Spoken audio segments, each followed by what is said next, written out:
ነቢያችን ሰለላሁ ዐለይሂ ወሰለም መን ሰረሁ አን የንظረ ኢላ የውም ልቅያመት ከአነሁ ራዕየ ልአይን ቅያማ እኮ የምትቆምበትን ክስተት ማየት የፈለገ ሰው ፈልየቅራ እነዚህ ቁርአኖችን ያንብብ። አንደኛ ኢዘ ሸምሱ ኩዊረት ሚለውን ያንብብ። ሁለተኛ ኢዘ ሰማኡ እንፈጠረት ሚለውን ያንብብ። ሶስተኛ ኢዘ ሰማኡ እንሸቀት። እነዚህን አንቀጾች ከልብ ያንብባቸው። የቂያማን ክስተት በአይኑ እንዳየው ይሆናል። አላህም ስብሓነሁ ወተዓላ የመጀመሪያውን አያት አንቀጽ ሲያብራራልን ቁርአን ላይ እንዲህ ይለናል።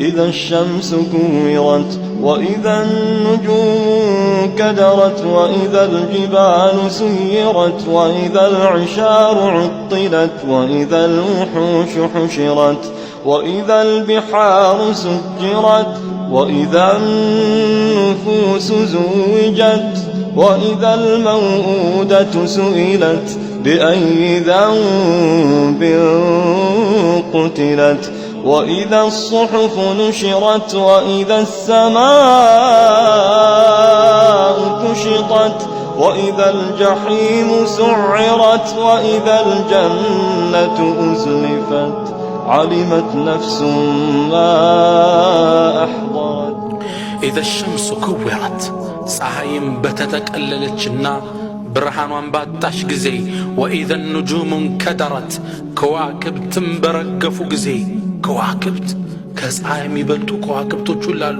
እነሱ ተበታትነው ይረግፋሉ። ወኢዘ الجبال سيرت ተራሮች በተራመዱ ጊዜ ተራራ ይላመዳል፣ አዎ ይበተናል። ويسألونك عن الجبال فقل ينسفها ربي نسفا ስለ ተራራ ይጠይቋል፣ አዎ ጌታ ይበትናታል በላቸው። ደከን ደካ ያደቃታል አላህ سبحانه وتعالى وإذا العشار عطلت የአስር ወር ዒሻር 10 ወር የሞላት ግመል በተተወች ጊዜ ክስተቱ የ10 ወር ግመል ማለት ለዓረቦች የ10 ወር ግመል ስትሆን አንዲት ግመል ልጅ የምትሰጥበትና ወተት የምትሰጥበት ሰዓት ነው። በጣም ውድ ናት በእነሱ ዘመን። ይቺን ግመል ግን ያ አስደንጋጭ ክስተት ባስረሳቸው ጊዜ የሚነካት ጠፍቶ በተተወች ጊዜ ይላል። ያን ቀን ክስተት አላህ ሲገልጽ ወኢዘ العشار عطلت وإذا الوحوش حشرت እንስሳዎቻውን ይበላላሉ ይፈላለጋሉ። ያኔ ደንግጠው ግን እርስ በርስ ከበው ይቆማሉ።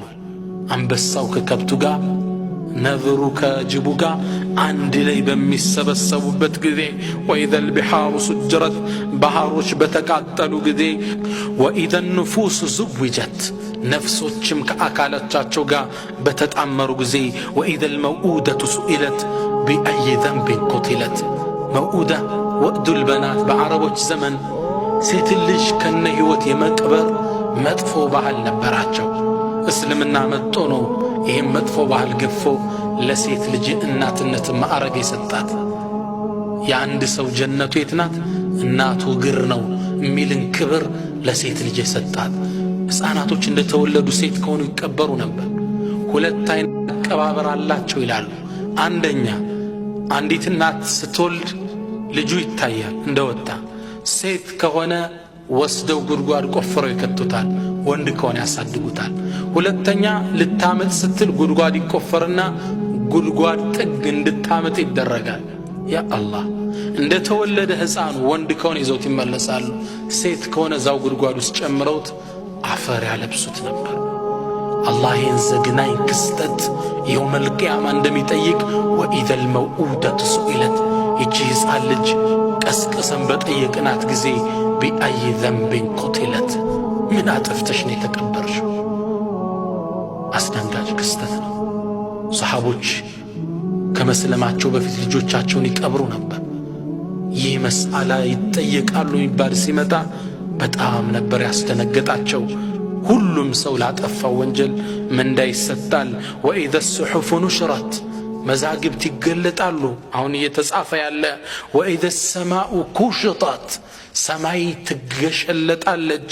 ወኢዘ الجحيم سعرت جهنم እንድትነድ ይደረጋል።